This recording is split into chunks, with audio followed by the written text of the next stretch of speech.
আমি আজকের আমার এটা লুক, আর আজকের ওর লুকটা এটা। দেখো আমার মাথার উপর কাক পটি পটি করে দেয় না জানি। এই হচ্ছে আমাদের দুজনের আজকের আমরা এখান থেকে বেরিয়ে কোথায় যাচ্ছি? কোবলম বিচ।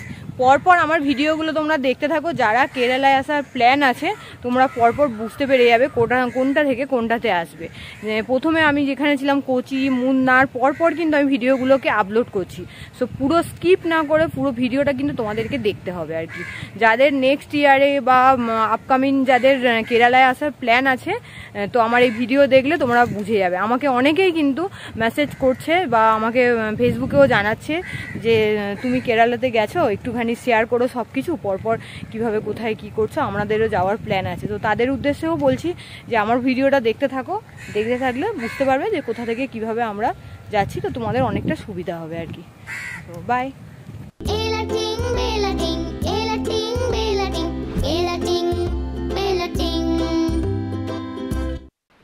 এই যে যাওয়ার পথে রাস্তাটা কি সুন্দর লাগছে, চারিদিকটা।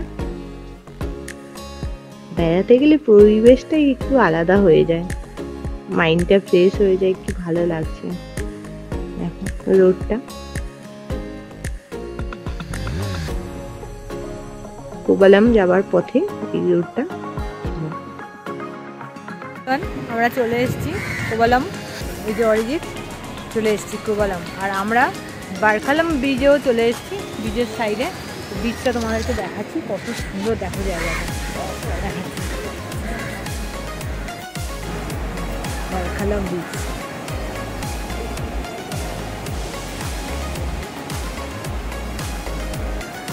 প্রচণ্ড রোদ, তাই ঠিকঠাক করে করতে পারছি না ভিডিওটা, যতটা পাচ্ছি। এই ভিডিওটা করছিলাম, নিচে আর যাওয়ার মতো হয়নি আর কি, প্রচন্ড গরম আর প্রচন্ড রোদ ছিল। তাও আমরা মার্চ মাসেই, সাইডে কত দোকান দেখো, ট্যাটু সব জায়গায় যেমন থাকে, ব্যাগ, বিভিন্ন দোকান ছিল। আমরা এই ছাওয়ার মধ্যে দাঁড়িয়েছিলাম খাবার জন্য, রেস্টুরেন্ট খুঁজছিলাম কোথায় খাওয়া যায় আর কি।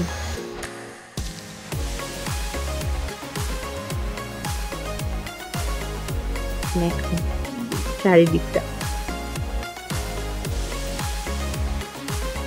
এই যে বিচ,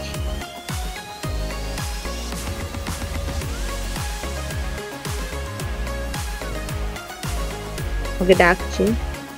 আমি বসেছিলাম খাওয়ার জন্য রেস্টুরেন্টে, আমাকে ভিডিও করে দিচ্ছিল আর কি, চারিদিকটা দেখাচ্ছিল।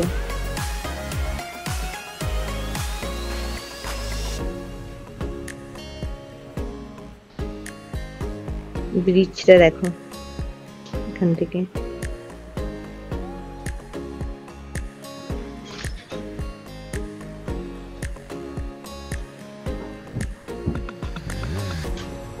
ব্রিজটা দেখো।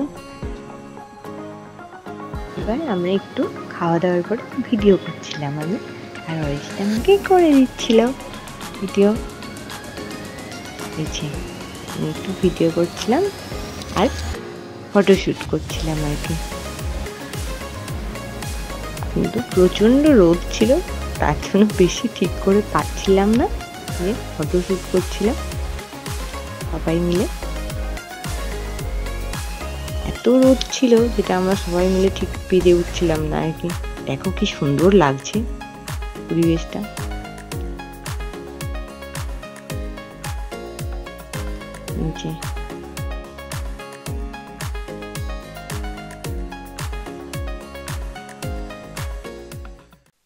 আজকে আমাদের আমরা অনেক সকালে উঠে গেছি, বিষ্ণু টেম্পল যাচ্ছি আজকে কোবালামে। ভোরবেলা তখন 4:30 5টা বাজে, আমরা এবারে বেরোচ্ছি বিষ্ণু টেম্পল যাওয়ার সময়। আজকের আমাদের ওখানকার হচ্ছে লুক হচ্ছে শাড়ি, আর ছেলেদের ধুতি, খালি গায়ে ধুতি পরা। তো আমরা শাড়িটা বাড়ি থেকে রুম থেকে পরে নিয়েছি, আর ওরা ধুতিটা ওখানেই কিনে পরবে। এই দেখো সকালে বৃষ্টিও হচ্ছে,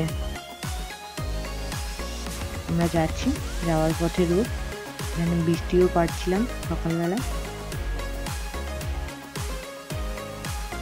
কি সুন্দর লাগছে দেখো ভোরের বেলা, প্রচণ্ড লাইন, প্রচুর লাইন থাকে, তাই আমরা অনেক সকালে বেরিয়েছি ভোরের বেলা।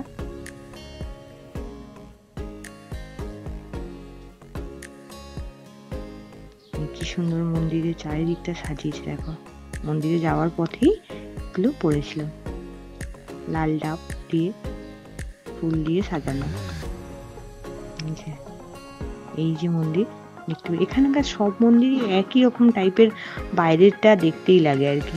ভিতরটা কভার করতে পারবো কিনা জানি না, কারণ এখানে হয়তো ফোন অ্যালাউ করবে না, পারবোই না করতে। তো বাইরেটা একটু দেখালাম তোমাদেরকে।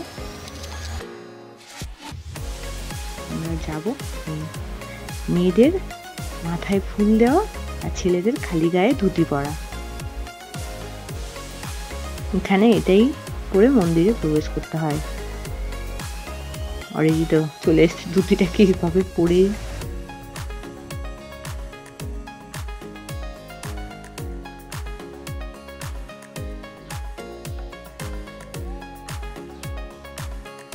আমরা কিন্তু ভিতরে দর্শন করে চলে এসেছি, তারপরে এই যে ওরা ফটোশ্যুট করছে, আমিও করছি। ভিতরটা দেখাতে পারলাম না তোমাদেরকে, তাই বাইরেটা একটু দেখিয়ে দিলাম যে আমাদেরও মাথায় ফুল। সবাই মিলে ফটোশ্যুট করছিলাম। বিষ্ণু টেম্পল, এই যে বিষ্ণু টেম্পল থেকে ঘুরে আমরা একটা কোভালাম ব্রিজে এসছি। বিষ্ণু টেম্পল থেকে ঘুরে আমরা কোভালাম ব্রিজে এলাম আর কি। তো কোভালাম ব্রিজ এটা, এই যে অরিজিৎ ঘুরছে, আমি একটু শাড়ি পরেছি বলে দূরে দাঁড়িয়ে আছি। এখানে একটা শিব মন্দির আছে আর কি, শিব টেম্পল। এই যে শিব মন্দিরটা দেখাচ্ছি তোমাদেরকে, দেখো বিশাল বড় শিব, শিবের শিবলিঙ্গ, এটা শিবলিঙ্গ না শিব মন্দির আর কি, শিবের মূর্তি খুব সুন্দর। এই যে শিব, এখানে আমরা একটু ফটো তুলছিলাম আর কি সবাই মিলে।